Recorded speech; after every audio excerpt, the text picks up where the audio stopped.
बाबा जी और हुजूर जी की प्यारी साध संगत जी, राधा स्वामी जी। संगत जी, आज की यह सच्ची साखी केवल एक कहानी नहीं है। ये उस जीव की जीवन गाथा है जो दुखों के ऐसे अंधेरे में भटक गया था जहां उसे हर ओर सिर्फ निराशा दिखाई देती थी। लेकिन उसी अंधेरे में सद्गुरु की ऐसी मेहर हुई कि उसकी पूरी तकदीर बदल गई। लेकिन संगत जी, इस साखी को शुरू करने से पहले मैं आपसे एक बात कहना चाहता हूँ। आज जो आप सुनने जा रहे हैं उसे बीच में छोड़कर मत जाइएगा, क्योंकि इस साखी का सबसे बड़ा रहस्य अंत तक पहुंचने वालों को ही समझ आएगा। और विश्वास मानिए, अगर आपने पूरी साखी धैर्य से सुन ली तो शायद आज के बाद आप अपने किसी भी दुख को पहले जैसी नजर से नहीं देखेंगे। संगत जी, अगर आप भी कभी किसी अपने को खो चुके हैं, अगर आपने भी बिना किसी गलती के अपमान सहा है, अगर रातों को रो रो कर तकिया भिगोया है, अगर कभी ऐसा लगा कि अब कोई अपना नहीं बचा, तो ये साखी आपके लिए ही है। और एक बात का वचन दीजिए, जब तक मैं ना कहूं तब तक इस वीडियो को बीच में छोड़कर मत जाइएगा, क्योंकि जो घटना आगे होने वाली है वो राधिका की ही नहीं, हर उस इंसान की कहानी है जो अपने जीवन में टूट चुका है। तो आइए बड़े प्रेम और श्रद्धा के साथ सच्ची साखी का आरंभ करते हैं। संगत जी, कहते हैं जब रात सबसे अधिक अंधेरी हो जाती है तभी कहीं दूर से सुबह की पहली किरण जन्म लेती है। जब इंसान अपने सभी सहारों से निराश हो जाता है तभी सद्गुरु अपने अदृश्य हाथ से उसका हाथ पकड़ लेते हैं। लेकिन अफसोस, उस समय तक इंसान ये समझ ही नहीं पाता कि उसका सबसे बड़ा दुख ही उसकी सबसे बड़ी कृपा बनने वाला है। ये बात है एक छोटे से गांव की, ऐसा गांव जहां मिट्टी तो उपजाऊ थी लेकिन लोगों के चेहरों पर मुस्कान की फसल बहुत कम उगती थी। वहां रहने वाले अधिकांश लोग अपने अपने दुखों का बोझ ढो रहे थे। कोई गरीबी से टूटा था, कोई बीमारी से, कोई रिश्तों से और कोई अपनी किस्मत से। उसी गांव में रहती थी एक युवती जिसका नाम था राधिका। राधिका कभी इस गांव की सबसे खुश रहने वाली लड़कियों में गिनी जाती थी। उसकी हंसी पूरे आंगन को रोशन कर देती थी। उसकी आंखों में हजारों सपने थे। उसने भी सोचा था कि उसका घर होगा, परिवार होगा, बच्चों की किलकारियां होंगी और वो भी दुनिया की दूसरी औरतों की तरह एक सामान्य जीवन जिएगी। लेकिन शायद किस्मत को कुछ और ही मंजूर था। शादी के कुछ ही समय बाद एक ऐसी दुर्घटना हुई जिसने उसकी पूरी दुनिया उजाड़ दी। उसके पति की अचानक मृत्यु हो गई। एक ही पल में उसकी मांग का सिंदूर मिट गया। एक ही पल में उसकी सारी खुशियां राख बन गईं। जिस घर में कभी हंसी गूंजती थी वहां अब केवल सन्नाटा था। लोग कुछ दिन तक उसके घर आते रहे, उसे दिलासा देते रहे, फिर धीरे धीरे सब अपने अपने जीवन में लौट गए। लेकिन राधिका, वो वहीं की वहीं रह गई। उसकी घड़ी जैसे उसी दिन रुक गई थी। हर सुबह उसकी आंख खुलती तो उसे लगता कि एक और बोझिल दिन उसका इंतजार कर रहा है। वो घर के एक कोने में बैठी रहती, कभी दीवारों को देखती, कभी आंगन को, कभी उस दरवाजे को जहां से उसका पति आखिरी बार बाहर गया था।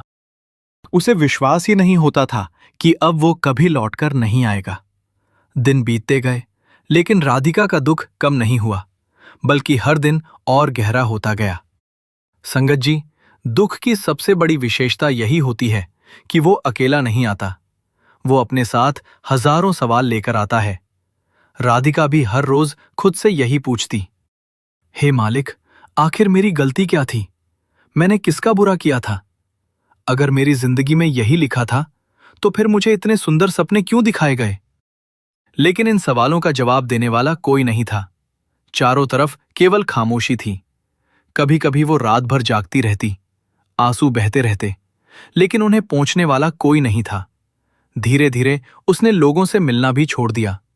उसे लगने लगा कि दुनिया आगे बढ़ चुकी है। सिर्फ वही है जो अभी भी उसी पुराने दर्द में कैद है। संगत जी, यहां मैं आप सबसे एक छोटी सी शिकायत करना चाहता हूं।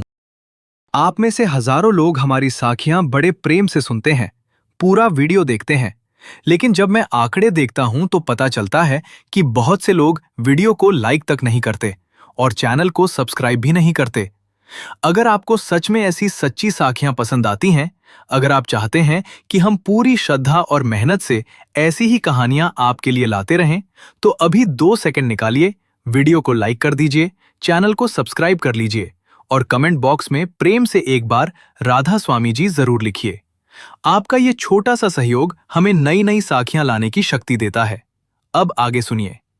एक दिन दुख का बोझ इतना बढ़ गया कि राधिका ने फैसला कर लिया, आज वो घर में नहीं रुकेगी, उसे कहीं दूर जाना है।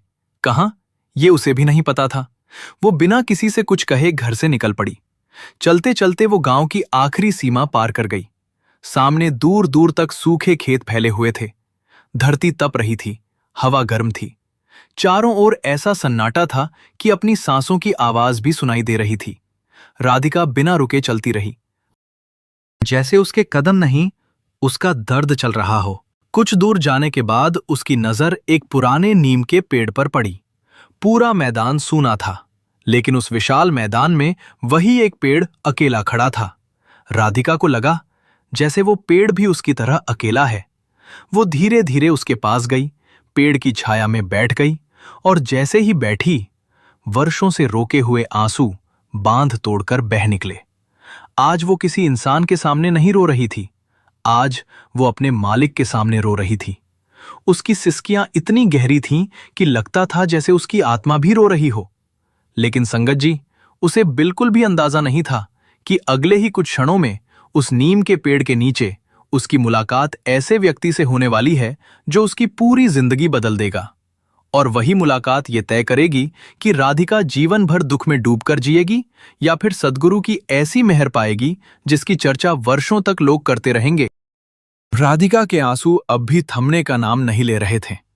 उसके भीतर बरसों से जमा हुआ दर्द आज जैसे बाहर निकलने की जिद पर अड़ा था।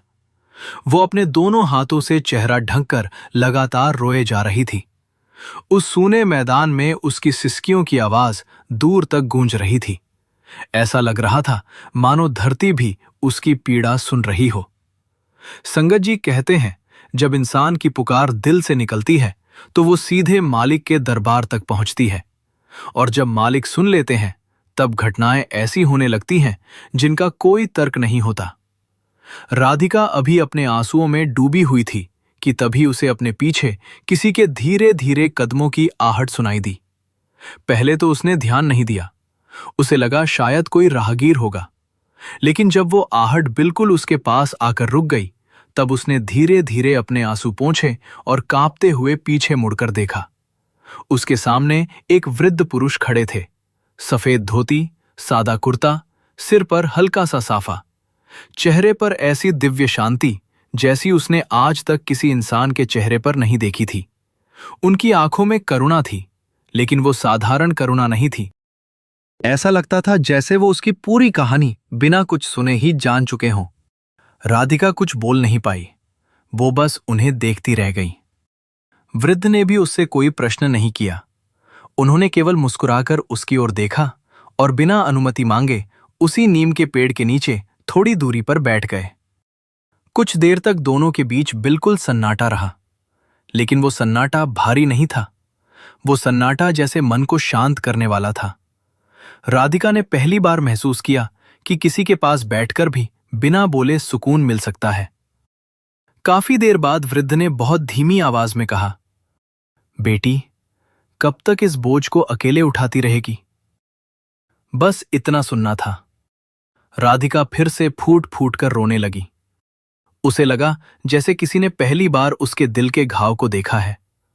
वो रोते रोते बोली, बाबा, मेरा सब कुछ खत्म हो गया।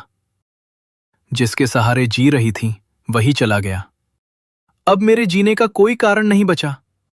मैं हर दिन मरती हूं। मैं थक गई हूं। वृद्ध ने बड़े प्रेम से उसकी ओर देखा, फिर बोले, बेटी, जिस चीज को तू अपना सब कुछ समझ रही थी वो कभी तेरा था ही नहीं। राधिका ने हैरानी से उनकी ओर देखा। वृद्ध बोले, इस संसार में जो भी मिला है वो कुछ समय के लिए मिला है। जिस दिन ये बात मनुष्य समझ लेता है, उसी दिन उसके दुख का आधा बोझ उतर जाता है। राधिका बोली, अगर सब कुछ छिन ही जाना है तो फिर इंसान प्रेम क्यों करे? वृद्ध मुस्कुराए, प्रेम करना गलत नहीं है बेटी, लेकिन नश्वर चीजों को हमेशा का समझ लेना यही सबसे बड़ी भूल है। जिसका जन्म हुआ है उसका जाना निश्चित है, जिसका मिलना हुआ है उसका बिछड़ना भी निश्चित है, लेकिन एक ऐसा भी संबंध है जो कभी नहीं टूटता। राधिका ने तुरंत पूछा, कौन सा संबंध? वृद्ध ने उसकी आंखों में देखते हुए कहा, सद्गुरु से। ये शब्द सुनते ही राधिका कुछ क्षण के लिए शांत हो गई। उसने धीरे से पूछा, सद्गुरु? क्या सचमुच कोई ऐसा होता है जो कभी साथ नहीं छोड़ता? वृद्ध बोले, दुनिया का हर रिश्ता समय के साथ बदल जाता है, लेकिन सद्गुरु का रिश्ता जन्म जन्मांतर तक साथ चलता है। बस मनुष्य उसे पहचान नहीं पाता। राधिका अब पूरी तल्लीनता से उनकी बातें सुन रही थी। उसे लग रहा था जैसे वर्षों से बंद पड़ा उसके मन का कोई दरवाजा धीरे धीरे खुल रहा है। संगत जी, यहां मैं आप सबसे फिर एक छोटी सी बात कहना चाहता हूं। सच बताऊं, जब मैं देखता हूं कि लाखों लोग हमारी साखियां सुनते हैं, लेकिन उनमें से बहुत कम लोग चैनल को सब्सक्राइब करते हैं, तो थोड़ा सा मन दुखी हो जाता है। अगर आप अभी तक हमारे साथ जुड़े हुए हैं, इसका मतलब है कि ये साखी आपके दिल तक पहुंच रही है। तो एक छोटा सा सहयोग कर दीजिए। अभी इसी समय वीडियो को लाइक कर दीजिए, चैनल को सब्सक्राइब कर लीजिए और कमेंट में प्रेम से राधा स्वामी जी लिख दीजिए। आपका एक छोटा सा सहयोग हमें और भी श्रद्धा से ऐसी सच्ची साखियां आपके लिए लाने की प्रेरणा देता है। अब आगे सुनिए। राधिका ने वृद्ध से पूछा, अगर सद्गुरु इतने दयालु हैं, तो फिर उन्होंने मुझे इतना दुख क्यों दिया? ये प्रश्न सुनकर वृद्ध कुछ क्षण मौन रहे।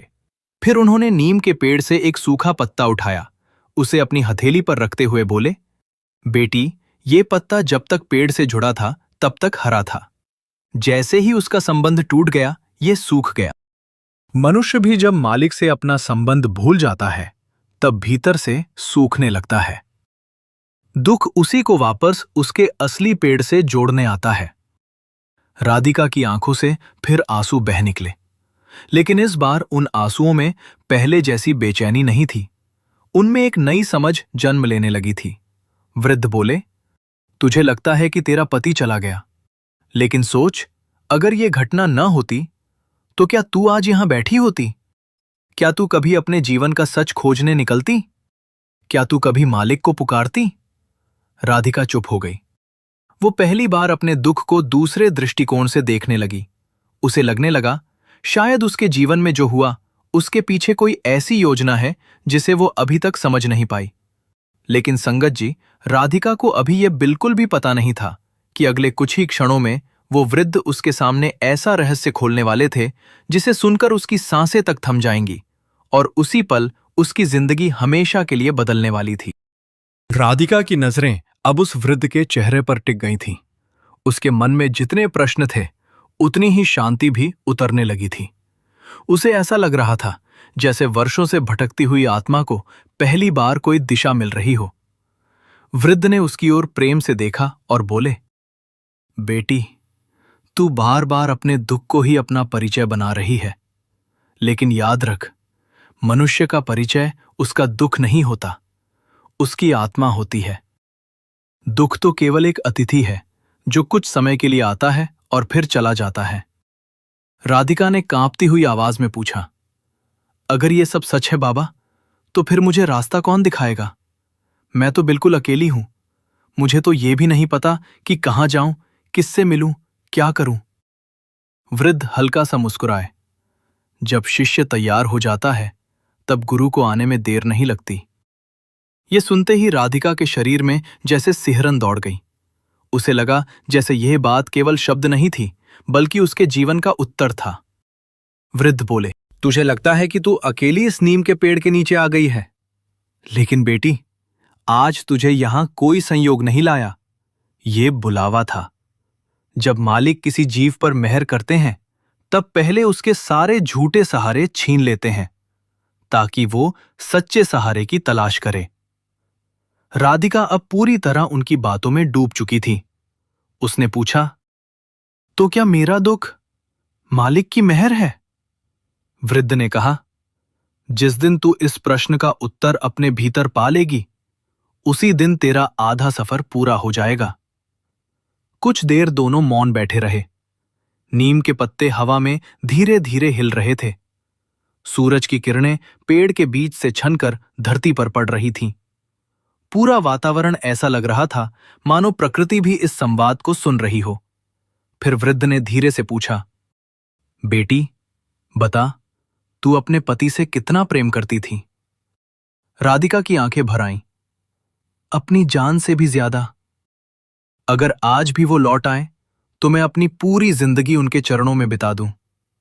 वृद्ध ने पूछा, और अगर मैं कहूं कि जिस प्रेम को तू अपने पति में ढूंढ रही थी, वो प्रेम तो तुझे उस परम मालिक से मिल सकता है जो कभी तुझे छोड़कर नहीं जाएगा। राधिका चौंक गई। क्या ऐसा संभव है? वृद्ध बोले, संसार का हर प्रेम शर्तों पर चलता है, लेकिन सद्गुरु का प्रेम बिना शर्त होता है। मनुष्य साथ छोड़ सकता है, शरीर साथ छोड़ सकता है, धन साथ छोड़ सकता है, लेकिन सद्गुरु कभी साथ नहीं छोड़ते। राधिका की आंखों से फिर आंसू बहने लगे, लेकिन अब वे आंसू निराशा के नहीं थे। उनमें आशा की पहली किरण दिखाई देने लीडती थी। संगत जी, आगे बढ़ने से पहले एक बात फिर दिल से कहना चाहता हूं। कभी कभी सच में थोड़ा दुख होता है। इतनी मेहनत से हम ऐसी साखियां तैयार करते हैं, घंटों तक रिसर्च करते हैं ताकि आपको सुनने में आनंद आए, लेकिन बहुत से लोग पूरी कहानी सुन लेते हैं और फिर बिना लाइक किए, बिना सब्सक्राइब किए ही चले जाते हैं। अगर आप चाहते हैं कि ऐसी सच्ची साखियां लगातार आपके पास पहुंचती रहें, तो अभी 2 सेकंड निकालिए, वीडियो को लाइक कर दीजिए, चैनल को सब्सक्राइब कर लीजिए और कमेंट बॉक्स में प्रेम से राधा स्वामी जी अवश्य लिखिए। यकीन मानिए, हम के क्लिक हमारी हिम्मत कई गुना बढ़ा देता है। अब आगे सुनिए। वृद्ध ने अपनी हथेली राधिका के सिर पर रखी। जैसे ही उनका हाथ उसके सिर पर पड़ा, राधिका ने एक अजीब सी शांति महसूस की। उसे लगा जैसे उसके भीतर वर्षों से चल रहा तूफान अचानक शांत होने लगा हो। उसकी धड़कनें धीमी हो गईं, सांसें सहज हो गईं। वो आंखें बंद किए उसी अनुभव में खो गईं। कुछ क्षण बाद वृद्ध बोले, अब अपनी आंखें खोल बेटी। राधिका ने धीरे धीरे आंखें खोली। उसे लगा जैसे पूरी दुनिया पहले से अलग दिखाई दे रही है। वही पेड़, वही धरती, वही आसमान, लेकिन उसके देखने का नजरिया बदल चुका था। वृद्ध बोले, यही पहला कदम है। जब देखने वाला बदल जाता है, तब दुनिया अपने आप बदलती हुई दिखाई देती है। राधिका ने पूछा, अब मुझे क्या करना होगा? वृद्ध ने उत्तर दिया, अपने मन को भीतर की ओर मोड़ना होगा। बाहर जितना खोजेगी उतना भटकेगी, अंदर जितना उतरेगी उतना पाएगी। राधिका ने फिर पूछा, लेकिन मैं तो साधारण स्त्री हूं, मुझे ध्यान करना भी नहीं आता। वृद्ध मुस्कुराए, मालिक तक पहुंचने के लिए विद्वान होना जरूरी नहीं, सच्चा होना जरूरी है। जिस दिल में सच्ची पुकार होती है, वहां तक उनकी कृपा सबसे पहले पहुंचती है। इतना कहकर वृद्ध धीरे धीरे उठ खड़े हुए। राधिका भी घबराकर खड़ी हो गई। उसे लगा कहीं ये चले ना जाए। वो जल्दी से बोली, बाबा, आपका नाम तो बताइए। मैं आपको फिर कहाँ मिलूंगी? वृद्ध ने उसकी ओर देखा, मुस्कुराए और केवल इतना कहा, जब याद सच्ची होगी तब मुलाकात अपने आप हो जाएगी। ये कहकर वे धीरे धीरे आगे बढ़ने लगे। राधिका उनकी ओर देखती रही। कुछ ही कदम चले होंगे कि अचानक ऐसा कुछ हुआ जिसे देखकर राधिका की धड़कनें रुक सी गईं। उसे अपनी आंखों पर विश्वास ही नहीं हुआ, क्योंकि जहां अभी कुछ क्षण पहले वो वृद्ध चल रहे थे, अगले ही पल वहां कोई भी दिखाई नहीं दे रहा था। वो चारों ओर भागकर देखने लगी, लेकिन वो दिव्य वृद्ध मानो हवा में विलीन हो चुके थे, और यहीं से राधिका के जीवन का सबसे रहस्यमय अध्याय शुरू होने वाला था। राधिका कुछ क्षणों तक बिल्कुल स्तब्ध खड़ी रही।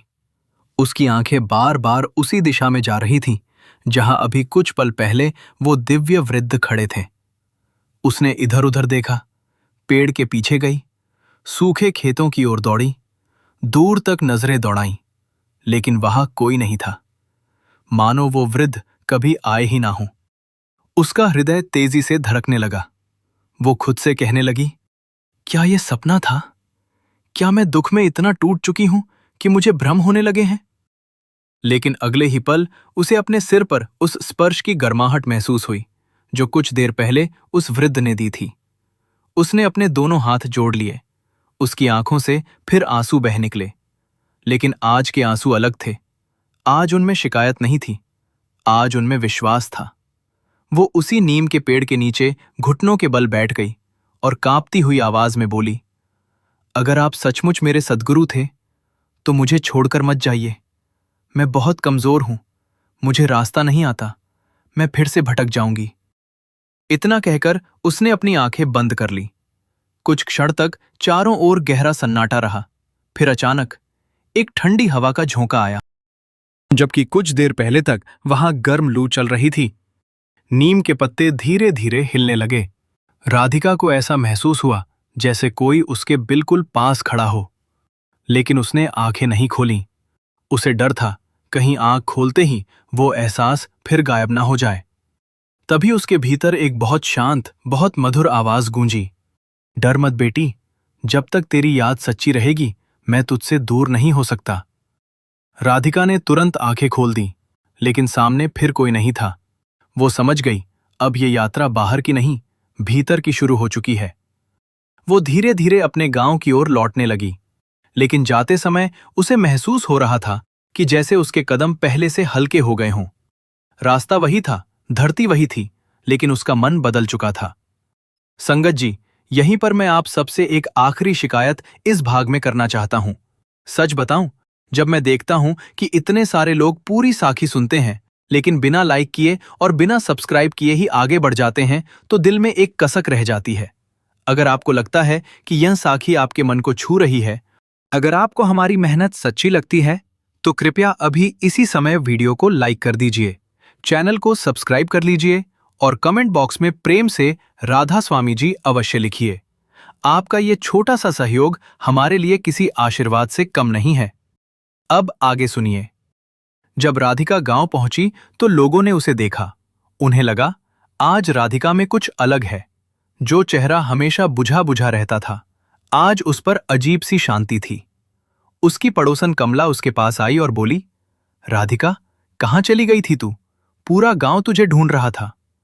राधिका हल्का सा मुस्कुराई, बस थोड़ी दूर चली गई थी। कमला बोली, तेरा चेहरा इतना बदल कैसे गया? सुबह जब गई थी तो बिल्कुल टूटी हुई थी, और अब ऐसा लग रहा है जैसे तुझे कोई बहुत बड़ा सहारा मिल गया हो। राधिका कुछ क्षण चुप रही। वह समझ नहीं पा रही थी कि जो कुछ उसके साथ हुआ उसे किसी को बताए या नहीं। आखिर उसने धीरे से कहा, कमला दीदी, आज मेरी मुलाकात एक ऐसे महापुरुष से हुई जिन्होंने मेरी पूरी सोच बदल दी। कमला ने उत्सुक होकर पूछा, कौन थे वो? राधिका कुछ पल सोचती रही, फिर बोली, मैं उनका नाम भी नहीं जानती, लेकिन उनकी आंखों में ऐसा प्रेम था जैसा मैंने कभी किसी इंसान में नहीं देखा। कमला मुस्कुराई।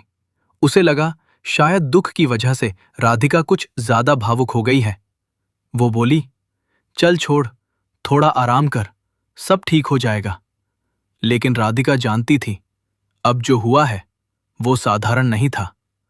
उस रात उसने बहुत दिनों बाद पहली बार बिना रोए खाना खाया। वो अपने छोटे से कमरे में गई, दीपक जलाया और उसी वृद्ध का चेहरा याद करने लगी। जितना वो उन्हें याद करती, उतनी ही शांति उसके भीतर उतरती जाती।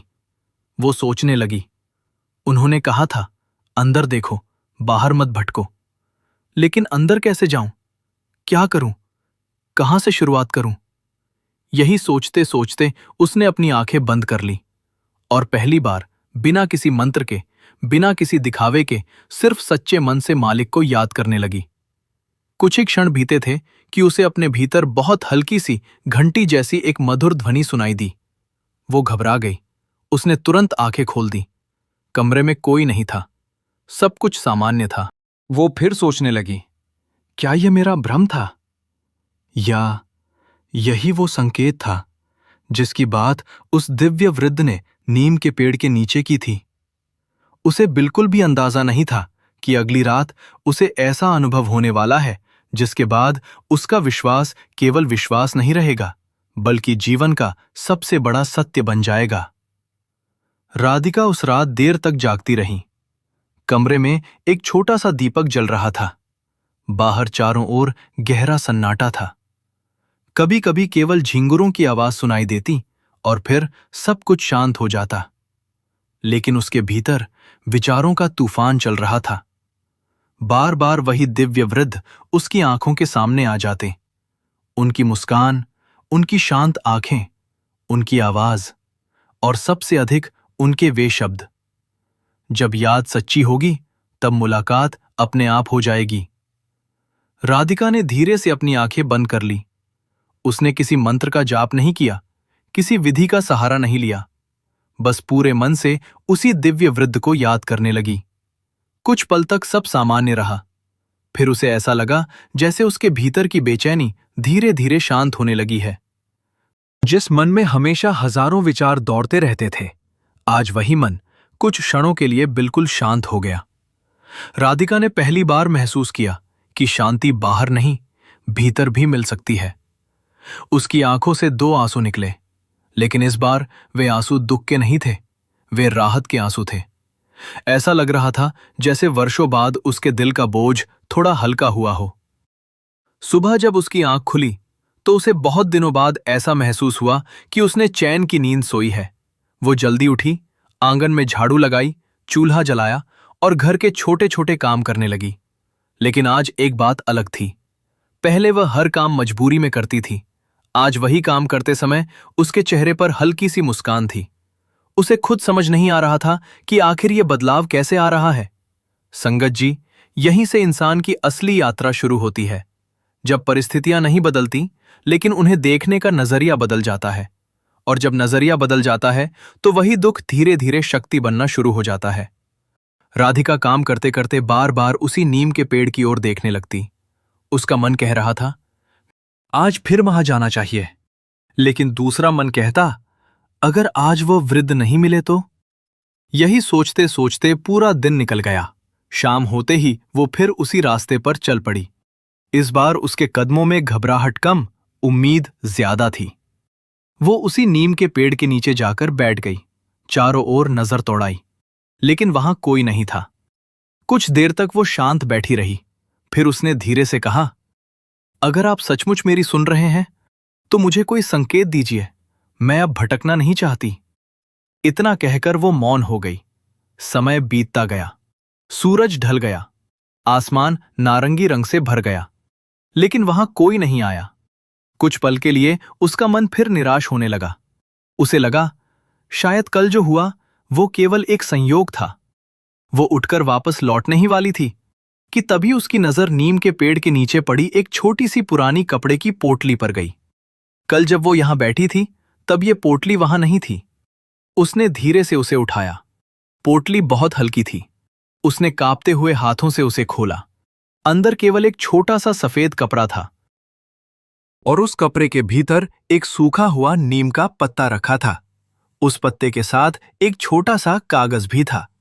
उस पर बहुत साफ अक्षरों में केवल एक पंक्ति लिखी थी, जब मन बाहर भागे उसे प्रेम से भीतर लौटा लेना। बस इतना ही, न नाम, न कोई पहचान, न कोई और संदेश। राधिका उस कागज को देर तक देखती रही। उसकी आंखें भर आईं। उसे महसूस हुआ जैसे ये उत्तर उसी की प्रार्थना का था। वो उस कागज को अपने सीने से लगाकर बैठ गई। उसी समय उसे पहली बार समझ आया कि कभी-कभी सबसे बड़े उत्तर सबसे छोटे वाक्यों में छिपे होते हैं। वो पोटली लेकर घर लौट आई। उसने उसे बहुत संभाल कर अपने कमरे में रख दिया। अब जब भी उसका मन बेचैन होता वो वही पंक्ति पढ़ती, जब मन बाहर भागे उसे प्रेम से भीतर लौटा लेना। धीरे धीरे यही वाक्य उसके जीवन का सहारा बनने लगा। लेकिन संगत जी, राधिका को अभी ये बिल्कुल भी पता नहीं था कि उस रहस्यमयी पोटली को देखने वाला वो अकेली नहीं थी। गांव का एक व्यक्ति दूर खड़ा चुपचाप उस पर नजर रखे हुए था, और उसके मन में राधिका के लिए श्रद्धा नहीं बल्कि एक ऐसा संदेह जन्म ले चुका था जो आने वाले दिनों में उसकी सबसे कठिन परीक्षा बनने वाला था। राधिका को इस बात का बिल्कुल भी आभास नहीं था कि उसकी हर गतिविधि पर अब किसी की नजर पड़ चुकी है।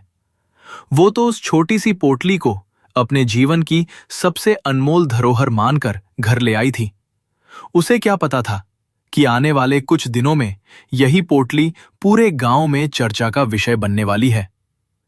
रात को उसने बड़े प्रेम से उस कागज को फिर पढ़ा, जब मन बाहर भागे उसे प्रेम से भीतर लौटा लेना।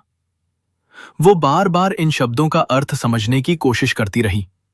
उसने सोचा, शायद मैं अब तक हर खुशी बाहर ढूंढती रही, इसलिए मुझे केवल दुख मिला। अगर सच्ची शांति भीतर है तो मुझे अपने मन को वहीं ले जाना होगा।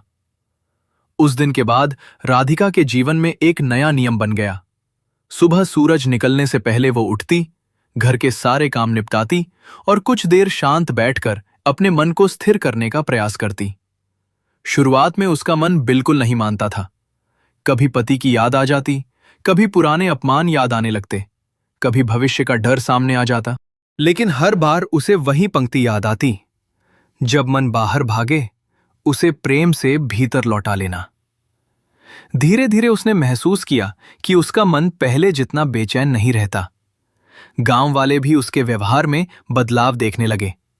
जो राधिका पहले छोटी सी बात पर रो पड़ती थी, अब वही हर परिस्थिति में शांत दिखाई देती। लोगों को यह परिवर्तन समझ नहीं आ रहा था। इसी बीच गांव का वही व्यक्ति जिसने उसे नीम के पेड़ के नीचे पोटली उठाते देखा था, धीरे धीरे लोगों के बीच बातें फैलाने लगा। कुछ तो राज है। राधिका रोज अकेले जंगल की तरफ जाती है। जरूर किसी साधु ने इसे कोई गुप्त विद्या सिखाई है। देखना, एक दिन इसका सच सबके सामने आएगा। धीरे धीरे ये बातें पूरे गांव में फैलने लगी। कुछ लोग उत्सुक थे, कुछ लोग प्रभावित, लेकिन कुछ लोग ऐसे भी थे जिन्हें राधिका का बदलना बिल्कुल पसंद नहीं आ रहा था। उन्हीं लोगों में एक था गांव का धनवान और घमंडी जमींदार हरिराम। हरिराम चाहता था कि पूरे गांव में उसी की बात मानी जाए। जब उसने सुना कि अब लोग राधिका की शांति और उसके बदले हुए स्वभाव की चर्चा कर रहे हैं, तो उसके मन में ईर्ष्या पैदा हो गई। वो बोला, एक साधारण औरत और लोग उसकी बातें करने लगे। मैं देखता हूं आखिर मामला क्या है। संगत जी, आगे बढ़ने से पहले फिर दिल से एक बात कहना चाहता हूं। आप में से बहुत सारे लोग इस साखी को शुरू से सुन रहे हैं। अगर आप अभी तक हमारे साथ जुड़े हुए हैं तो इसका मतलब है कि ये कहानी आपके दिल को छू रही है। लेकिन हमारी एक छोटी सी शिकायत अब भी वही है, बहुत से लोग पूरी साखी सुन लेते हैं लेकिन चैनल को सब्सक्राइब नहीं करते। अगर आप चाहते हैं कि ऐसी भावपूर्ण और प्रेरणादायक साखियां लगातार आती रहें, तो अभी 2 सेकंड निकालकर वीडियो को लाइक कर दीजिए, चैनल को सब्सक्राइब कर लीजिए और कमेंट बॉक्स में प्रेम से राधा स्वामी जी अवश्य लिखिए। आपका ये छोटा सा सहयोग हमारे लिए बहुत बड़ी प्रेरणा बनता है। अब आगे सुनिए। अगले दिन हरिराम ने दूर से राधिका का पीछा करना शुरू कर दिया। राधिका को इसकी भनक तक नहीं लगी। वो रोज की तरह उसी नीम के पेड़ के नीचे पहुंची। वहां बैठकर उसने आंखें बंद कर लीं। चारों ओर पूर्ण शांति थी। हवा धीरे धीरे चल रही थी।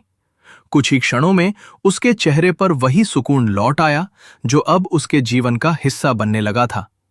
दूर झाड़ियों के पीछे छिपा हरिराम ये सब देख रहा था।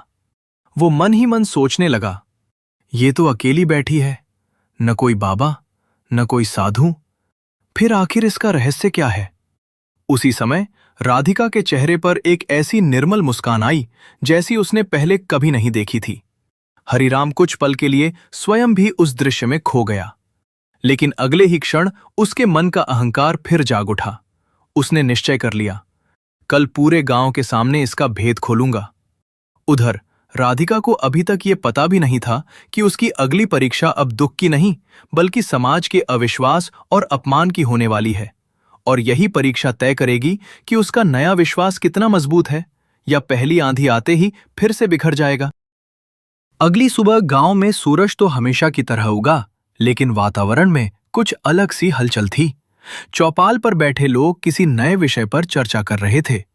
कोई धीमी आवाज में कुछ कह रहा था तो कोई अपनी बात में थोड़ा मसाला लगाकर सुनाने की कोशिश कर रहा था। राधिका को इन बातों का कोई अंदाजा नहीं था। वो तो रोज की तरह अपने छोटे से आंगन में तुलसी को जल चढ़ाकर घर के कामों में लगी हुई थी। उसके चेहरे पर अब पहले जैसी उदासी नहीं थी। दर्द अभी भी था, लेकिन अब वो दर्द उसे तोड़ता नहीं था, बल्कि भीतर कहीं उसे मजबूत बनाना शुरू कर चुका था। उधर हरिराम पूरे गांव में यही कहता फिर रहा था, तुम लोग उसे साध्वी समझ बैठे हो। मैंने अपनी आंखों से देखा है। वो रोज जंगल जाती है, घंटों अकेली बैठी रहती है। जरूर कोई रहस्य छिपा रही है। कुछ लोग उसकी बातों में आ गए, कुछ लोग चुप रहे और कुछ ने कहा, हरिराम, बिना जाने किसी पर आरोप लगाना ठीक नहीं। लेकिन हरिराम का अहंकार अब उसे शांत नहीं रहने दे रहा था। उसने तय कर लिया कि आज वो सबके सामने राधिका से सवाल करेगा।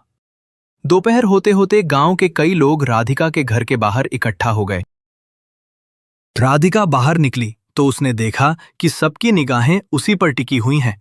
हरिराम आगे बढ़ा और ऊंची आवाज में बोला, राधिका, अगर तेरे पास छिपाने जैसा कुछ नहीं है तो बता, तू रोज उस नीम के पेड़ के नीचे क्या करने जाती है? राधिका कुछ क्षण शांत रही। उसने किसी की ओर गुस्से से नहीं देखा। उसने धीरे से उत्तर दिया, मैं वहां शांति पाने जाती हूं। हरिराम हंस पड़ा। शांति? या कोई ऐसा राज जो पूरे गांव से छिपा रही है? भीड़ में कुछ लोग भी मुस्कुरा दिए, लेकिन राधिका के चेहरे पर कोई परिवर्तन नहीं आया। वो बोली, जिस बात को शब्दों में समझाया नहीं जा सकता, उसे मैं कैसे बताऊं? हरिराम ने व्यंग से कहा, देखा, मैंने कहा था ना कुछ छिपा रही है। संगत जी, यही संसार की रीति है। जब इंसान दुखी होता है तब लोग उस पर तरस खाते हैं, लेकिन जैसे ही वही इंसान संभलने लगता है, कुछ लोग उसके बदलने का कारण खोजने लगते हैं। याद रखिए, हर मुस्कुराते चेहरे के पीछे की कहानी हर किसी को समझ नहीं आती। यही मैं आप सबसे एक छोटी सी विनती करना चाहता हूं। अगर आप इस साखी को शुरू से सुन रहे हैं और अभी तक हमारे साथ जुड़े हुए हैं, तो सच मानिए, आप हमारे परिवार का हिस्सा हैं। लेकिन आंकड़े बताते हैं कि अभी भी बहुत सारे लोग बिना सब्सक्राइब किए ही हमारी साखियां सुनते हैं। अगर आप चाहते हैं कि ऐसी प्रेरणादायक कहानियां लगातार मिलती रहें, तो अभी वीडियो को लाइक कर दीजिए, चैनल को सब्सक्राइब कर लीजिए और कमेंट बॉक्स में प्रेम से राधा स्वामी जी अवश्य लिखिए। आपका एक छोटा सा सहयोग हमें नई ऊर्जा देता है। अब आगे सुनिए। हरिराम ने गुस्से में कहा, अगर तू सच बोल रही है तो आज पूरे गांव के सामने उसी पेड़ के नीचे चल। भीड़ ने भी हामी भर दी। राधिका ने एक पल के लिए आंखें बंद की। उसके मन में डर तो आया, लेकिन अगले ही क्षण उसे वह पंक्ति याद आई, जब मन बाहर भागे उसे प्रेम से भीतर लौटा लेना। उसने गहरी सांस ली और शांत स्वर में कहा, अगर आप सब चलना चाहते हैं तो आइए। पूरा गांव उसके पीछे पीछे चल पड़ा। कुछ लोग तमाशा देखने आए थे, कुछ सच्चाई जानने और कुछ केवल भीड़ का हिस्सा बनने। थोड़ी ही देर में सब उस पुराने नीम के पेड़ के नीचे पहुंच गए। हरिराम ने चारों ओर देखा। लो, अब बताओ, यही मिलता है तुम्हें वो रहस्य? राधिका धीरे से उस पेड़ के नीचे बैठ गई। उसने किसी से कोई बहस नहीं की, न किसी को समझाने की कोशिश की, बस अपनी आंखें बंद कर ली। कुछ क्षण बीत गए। भीड़ बेचैन होने लगी। हरिराम मुस्कुराकर बोला, देखा, कुछ नहीं है। लेकिन ठीक उसी समय एक ऐसी घटना घटी जिसने वहां खड़े हर व्यक्ति को कुछ क्षणों के लिए बिल्कुल मौन कर दिया। और उस दृश्य को देखकर सबसे ज्यादा हैरान खुद हरिराम होने वाला था। ठीक उसी समय नीम के पेड़ की सूखी शाखाओं के बीच से एक ठंडी हवा का झोंका गुजरा। अभी कुछ क्षण पहले तक वातावरण बिल्कुल शांत था, लेकिन अचानक पेड़ के पत्ते धीरे धीरे हिलने लगे। पूरा गांव कुछ पल के लिए चुप हो गया। हरिराम ने चारों ओर देखा। उसे लगा शायद हवा चलने लगी है, लेकिन आश्चर्य की बात यह थी कि हवा केवल उसी नीम के पेड़ के आसपास महसूस हो रही थी। कुछ ही दूरी पर खड़े दूसरे पेड़ बिल्कुल स्थिर थे। राधिका अब भी आंखें बंद किए शांत बैठी थी। उसके चेहरे पर वैसी ही निर्मल मुस्कान थी। भीड़ में खड़े एक बुजुर्ग ने धीरे से कहा, देखो, इसके चेहरे को देखो, ये डर नहीं रही। इसे किसी को कुछ साबित करने की जरूरत ही नहीं लग रही। हरिराम ने ऊंची आवाज में कहा, ये सब संयोग है। आंखें खोल राधिका, सबके सामने बता, आखिर तुझे मिला क्या है? राधिका ने धीरे धीरे अपनी आंखें खोली। उसने किसी को चुनौती नहीं दी, ना ही कोई चमत्कार दिखाने की कोशिश की। वो बहुत शांत स्वर में बोली, मैं किसी को कुछ दिखाने नहीं आई हूं। मैं तो केवल अपने मन की शांति खोजने आती हूं। हरिराम हंस पड़ा। अगर सच में कुछ नहीं है, तो फिर लोग तेरी इतनी बातें क्यों करते हैं? राधिका ने मुस्कुराकर उत्तर दिया, लोग क्या कहते हैं ये उनके हाथ में है। मैं कैसी बनूं ये मेरे हाथ में है। भीड़ में फिर सन्नाटा छा गया। इतने सरल शब्द, लेकिन हर किसी के दिल को छू गए। उसी समय भीड़ में खड़े वही बुजुर्ग आगे आए।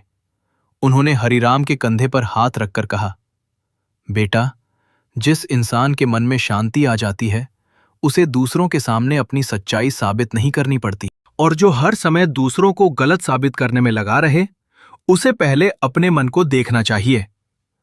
हरिराम पहली बार निरुत्तर हो गया। उसने राधिका की ओर देखा। उसे उम्मीद थी कि राधिका उससे नाराज होगी, उसका अपमान करेगी, लेकिन राधिका ने केवल इतना कहा, अगर मेरी वजह से आपका मन दुखी हुआ हो तो मैं आपको क्षमा करती हूं, और अगर मेरी किसी बात से आपको कष्ट पहुंचा हो तो आप भी मुझे क्षमा कर दीजिए। ये सुनते ही हरिराम की नजरें झुक गईं। जिस स्त्री को वो पूरे गांव के सामने नीचा दिखाने आया था, वही स्त्री आज उसके लिए सम्मान का कारण बन गई। संगत जी, जीवन में सबसे बड़ी जीत वो नहीं होती जिसमें सामने वाला हार जाए। सबसे बड़ी जीत वो होती है जिसमें हमारा अपना अहंकार हार जाए। और उस दिन हार हरिराम की नहीं हुई थी, उसके अहंकार की हुई थी। कुछ दिनों बाद गांव का वातावरण बदलने लगा। अब लोग राधिका के पास तमाशा देखने नहीं बल्कि उससे बात करने आने लगे।